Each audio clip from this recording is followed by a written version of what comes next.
Existence असल्यामुळे याला आपण टिक मार्क केलेली आहे. आता आपण प्रत्यक्ष प्रॉब्लेमला सुरुवात करूया.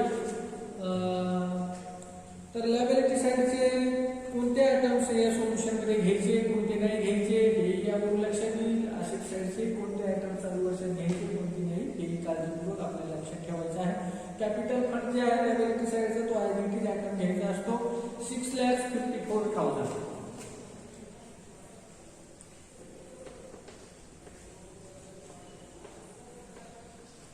Capital fund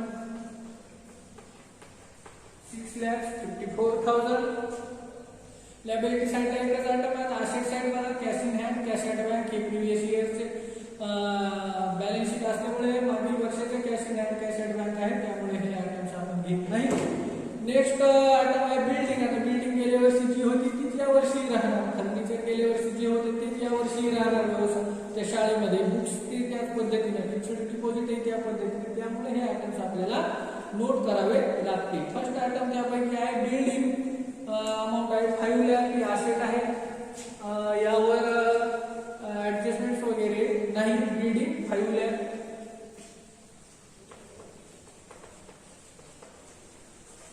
building 5 lakh. Next item आहे building 5 lakh. Next item furniture. फर्निचरवर ऍडजस्टमेंट आहे. फर्निचर अमाउंट आहे 60,000. Next books. बुक्स ही सुद्धा असेट आहे शाळेची. फर्निचरच्या खाली काही जागा सोडा. बुक्स अमाउंट आहे 30,000. Next fixed deposit.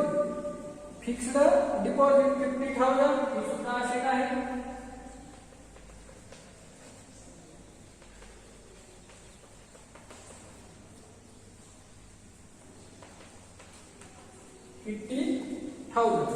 या पद्धतीने असेट साईडचे आयटम झालेले आहेत. त्यानंतर रिसिप्ट अँड पेमेंट अकाउंट्स मधील जे आयटम्स आहेत रिसिप्ट साईडचे ते घेणार आहोत आणि त्यानंतर पेमेंट साईडचे आयटम पाहणार आहोत. रिसिप्ट साईडला cash in hand, cash at bank हे जे आयटम्स आहेत हे प्रिव्हियस इयरची असेट्स आणि प्रिव्हियस इयरची करंट असेट आहे, त्यामुळे आपण ती असेट घेत नाहीये. त्यानंतर ट्युशन फीस. ट्युशन फीस शाळेचं जे रेव्हेन्यू इन्कम आहे, त्यामुळे आपण हा जो आयटम आहे हा आयटम आपण इन्कम साइडला घेतो. ट्युशन फीस अमाउंट आहे 85,000. यावर ऍडजस्टमेंट असल्यामुळे ह्या आयटमची अमाउंट जी आपण इंटर कॉलम मध्ये घेणार by tuition fees. Tuition fees amount आहे ट्युशन फीसची 85,000. 85,000. Next fine collection. विद्यार्थ्यांना काही समजा फाईन लावलेला असेल, त्या माध्यमातून काही कलेक्शन झालेलं आहे, ते एक रेव्हेन्यू इन्कम आहे त्या स्कूलचं, त्यामुळे हाही आयटम आपण इन्कम साईडला घेतो. त्याखाली थोडीशी जागा सोडायची आहे ऍडजस्टमेंटसाठी. त्यानंतर या fine collection.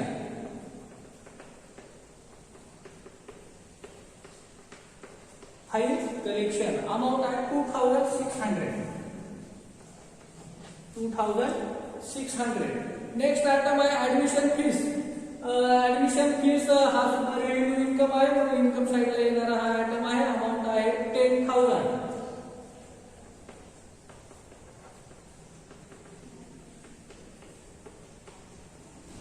Admission fees 10,000. Next item आहे डोनेशन. डोनेशन हा रेव्हेन्यू इन्कमही असू शकतो आणि कॅपिटल इन्कमही असू शकतो. या ठिकाणी दिलेला आहे डोनेशन टू बी कॅपिटलाइज्ड, म्हणजे हा कॅपिटल इन्कम आहे. हा कॅपिटल इन्कम आहे, त्यामुळे हा आयटम्स हा इन्कम साइडला न घेता हा आयटम्स आपण लायबिलिटी साइडला घेतो आणि कॅपिटल फंड मध्ये ही जी अमाऊंट आहे ही ऍड होत असते. डोनेशन अमाऊंट आहे 50,000 प्लस डोनेशन अमाऊंट आहे 50,000. Next item interest received. हे रेव्हेन्यू इन्कम आहे, म्हणून इन्कम साइडला येणारा आयटम आहे इंटरेस्ट रिसिव्ड. इंटरेस्ट अमाऊंट आहे 2500. नेक्स्ट आयटम आहे गव्हर्नमेंट ग्रँट इन ब्रॅकेट आहे रेव्हेन्यू. इथे रेव्हेन्यू इन्कम आहे त्यामुळे इन्कम साइडला येईल government grant in bracket revenue महसुली गव्हर्नमेंट ग्रँट इन ब्रॅकेट मध्ये लिहा रेव्हेन्यू. रेव्हेन्यू अमाऊंट आहे 1 लाख. 1 लाख. या पद्धतीनं रिसिप्ट साइडचे हे आयटम्स पूर्ण झालेले आहेत. आता पेमेंट साइडचे आयटम बघा. फर्स्ट आयटम आहे सॅलरी पेड. सॅलरीवर ऍडजस्टमेंट आहे. सॅलरी पेड सॅलरीवर खर्च झालेला आहे. सॅलरीवर काही खर्च केलेला आहे ती अमाऊंट आहे 1,05,000. खर्च आहे एक्सपेंडिचर आहे म्हणजे एक्सपेंडिचर साइडला आयटम येईल टू सॅलरी. यावर ऍडजस्टमेंट आहे म्हणून सॅलरीची जी अमाऊंट आहे इंटर कॉलम मध्ये 1,05,000. 1,05,000. नेक्स्ट आयटम आहे बुक्स. बुक्स ही असेट आहे. ओल्ड जे बुक्सची अमाऊंट आहे त्यामध्ये ही ऍड करायची आहे म्हणून परचेस व न्यू बुक्स असंही तुम्ही करू शकता. अमाऊंट आहे 10,000. आपण या ठिकाणी बुक्स परचेस असं करूया. Books purchase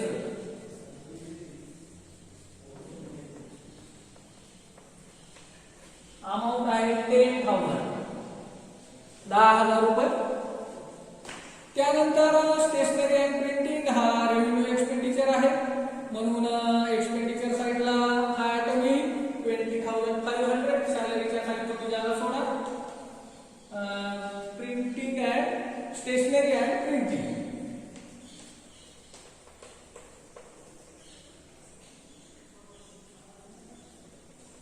stationery and printing. Stationery and printing amount आहे 20,500. 20,500. नेक्स्ट ऑफिस रेंट हा सुद्धा रेव्हेन्यू एक्सपेंडिचर आहे. अमाऊंट आहे 5,000. ऑफिस रेंट अमाऊंट आहे ऑफिस रेंट अमाऊंट आहे 5,000. 5,000. नेक्स्ट रिपेअर्स अँड मेंटेनन्स हा सुद्धा रेव्हेन्यू एक्सपेंडिचर आहे म्हणून एक्सपेंडिचर साइडला आयटम येईल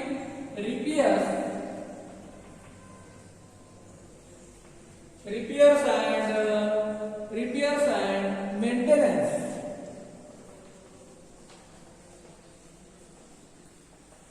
रिपेअर्स अँड मेंटेनन्स अमाऊंट आहे 12,000.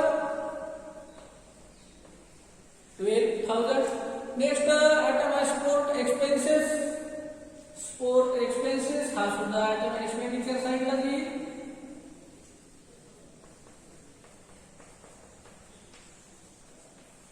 Sport expenses 4,300.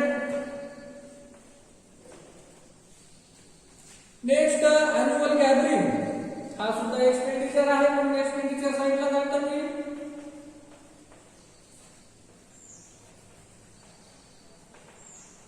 Annual gathering amount आहे 7,000. नेक्स्ट आयटम आहे फर्निचर 40,000. फर्निचर मध्ये ऍड करा furniture purchase.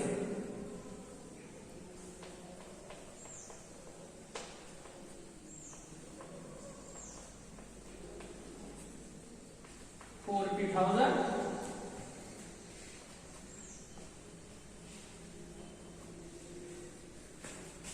Next balance sheet carried down त्यामध्ये कॅश इन हँड आहे 1,300. करंट असेट आहे.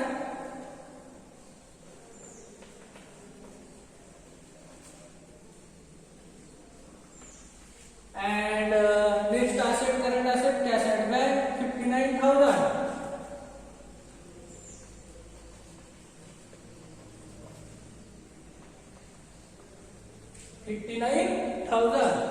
या पद्धतीनं पेमेंट साइडचे आयटम आहे.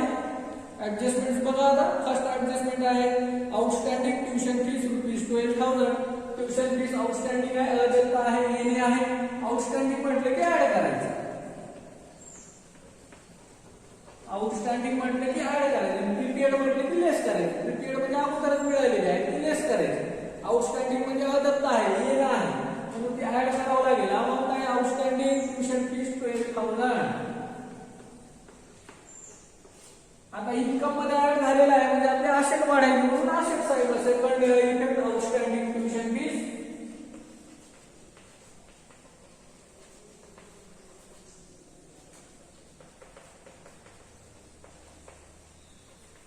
अमाउंट आहे 12,000. 12,000. Next adjustment outstanding salaries. आता सॅलरीवर खर्च जो आहे द्यायचा राहिलेला आहे, अदेयता आहे, आउटस्टँडिंग ऍड करा. Outstanding plus outstanding 6,000. 6,000 आहे. आता देणं आहे, आउटस्टँडिंग वर खर्च करायचा आहे, म्हणून देणं आहे म्हणून लायबिलिटी साइडला second effect outstanding salary.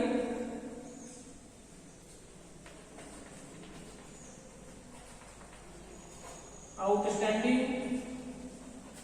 Salary 6,000. Amount आहे 6,000. Next डिप्रिकेट books 6,500 and furniture ₹7,000. Combine adjustment आहे. दोन ऍडजस्टमेंट्स एकत्र दिलेले आहेत. वन बाय वन ऍडजस्टमेंट पाहूया. फर्स्ट ऍडजस्टमेंट बघा डिप्रिकेट बुक्स बाय ₹6,500. म्हणजे बुक्स वर घसारा आहे 6,500 डिप्रिशिएशन आहे. त्यामुळे ही अमाऊंट लेस होईल. अगोदर ही अमाऊंट जी आहे ती टोटल करून घ्या. 0 0 0 0 3 + 1 4 मायनस डिप्रिशिएशन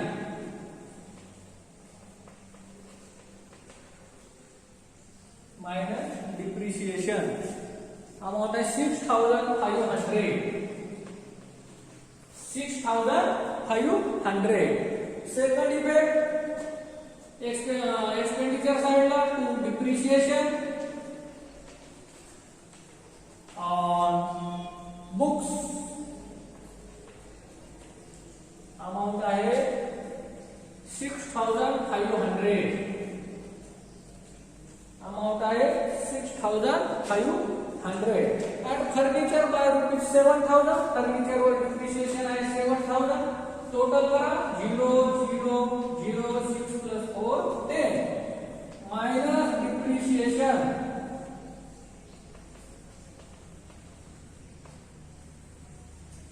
7,000.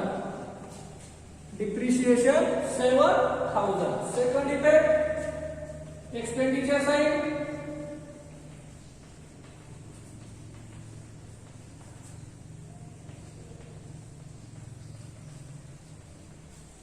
$7,000. या पद्धतीने ऍडजस्टमेंट्स आहेत. या पद्धतीने प्रॉब्लेम सोडवला जातो. आता हा प्रॉब्लेम क्लोज करायचा आहे. एक्सपेंडिचर साइड क्लिअर करायची, इन्कम साइड क्लिअर करायची. जर एक्सपेंडिचर साइड जास्त असेल total excess of expenditure all income that is deficit. कारण डेफिसिट तूट येईल. आणि जर इन्कम साइडची टोटल जास्त असेल तर excess of income over expenditure that is surplus अधिक. आता इथं बघू कोणती साईड ची टोटल जास्त आहे त्याचा एक अंदाज घ्यायचा आणि त्यानंतर जे बॅलन्स जास्त असेल त्याची अगोदर टोटल करायची असते. अगोदर क्लिअर करून घ्या. 0 0 0 5 + 6 11 11 ला 1 कॅरीला 1 1 ला 1 1 ला 1 1 ला 11,000. बाकी एक्सपेंडिचर साइड क्लिअर आहे. इन्कम साइड क्लिअर करून घ्या. 0 0 0 5 + 2 7 1 + 8 + 1 9 97,000. बाकी साइड क्लिअर आहे. आता एक्सपेंडिचर साइडचा जर विचार केला तर 1,10,000 1,30,000 1,40,000 1,50,000 1,60,000 1,70,000 इथपर्यंत अमाऊंट असू शकते. इन्कम साइडचं जर टोटल केलं 97,000 प्लस 10,000 मीन्स 1,07,000 प्लस 1 लाख 2,07,000 म्हणजे त्याचा अर्थ इन्कम साइडची टोटल ही जास्त आहे. म्हणून अगोदर आपण इन्कम साइडची टोटल करणार आहोत.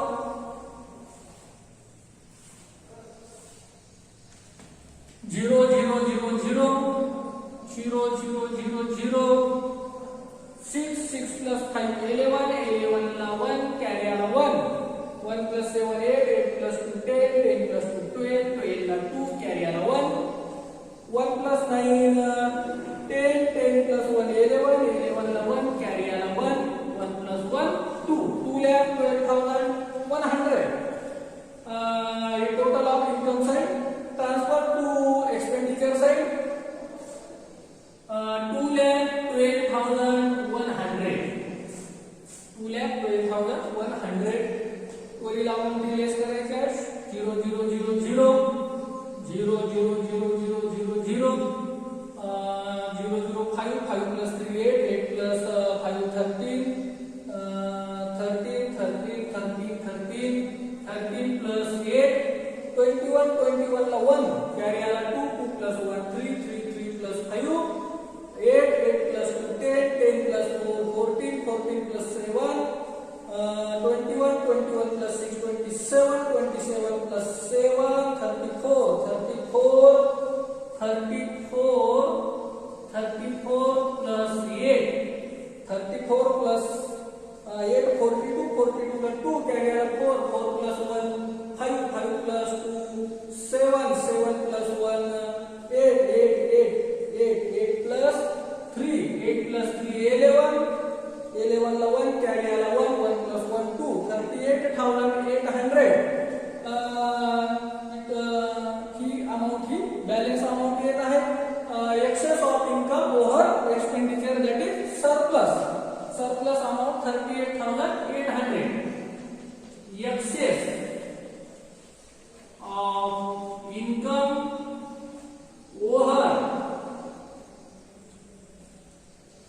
expenditure. Excess of income over expenditure that is surplus 38,800. ही अमाउंट काय करावं लागेल कॅपिटल फंड मध्ये सरप्लस असल्यामुळे ऍड करावं लागेल. अमाउंट जर डेफिसिट आली असती तर मग अमाउंट ती लेस करतो. अधिक काय आहे सरप्लस आहे. सरप्लस अमाउंट आहे 38,800 38,800. या पद्धतीनं ते जे लेजर आहे इन्कम अँड एक्सपेंडिचर अकाउंट हे क्लोज होते. आता बॅलन्स शीट जी आहे बॅलन्स शीटची अमाउंट क्लिअर करून घ्यायची आणि त्यानंतर बॅलन्स शीटच्या दोन्ही साइडची टोटल ही इक्वल येणं आवश्यक आहे किंवा अपेक्षित आहे. तेव्हाच प्रॉब्लेम हा करेक्ट आला असं आपण गृहीत धरू शकतो. त्यामुळे याची अमाउंट क्लिअर करून घ्यायला कॅपिटल फंडची 0 0 0 0 plus 8 8 4 4 plus 8 12 12 ला 2 carry आला 1 1 plus 5 6 6 plus 5 11 11 plus 3 14 14 ला 4 carry आला 1 1 plus 6 7 7 ला 48 42,800. बाकी लायबिलिटी साइड क्लिअर आहे. असेट साइड क्लिअर करून घ्यायची आहे. 1 लाख minus 7,000 0 0 0 7 plus 3 10 10 ला 0 carry आला 1 1 plus 9 10 93,000. त्यानंतर बुक्सची अमाउंट क्लिअर करून घ्यावी लागेल. 40,000 minus 6,500 0 0 5 plus 5 10 5 plus 5 10 carry आला 1 1 plus 6 7 7 plus 3 10 carry आला 1 4 plus 1 4 minus 1 3 33,500. Asset side total करून घ्या 0 0 0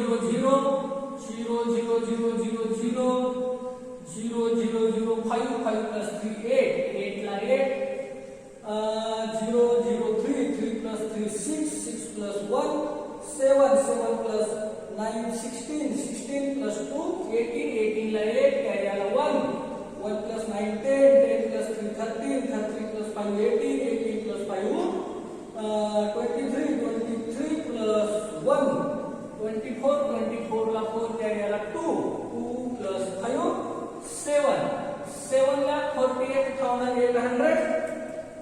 आता लायबिलिटी साइड टोटल करायची आहे 0 0 0 0 0 0 8 ला 8 2 plus 6 8 4 ला 4 7 ला 7 7 ला 48,800 7 ला 48,800 ही टोटल जी आहे दोन्ही साइडची टोटल इक्वल आलेली आहे, इक्वल येणं अपेक्षित आहे. अशा पद्धतीचा हा प्रॉब्लेम आहे. सेकंड मेथडचा हा प्रॉब्लेम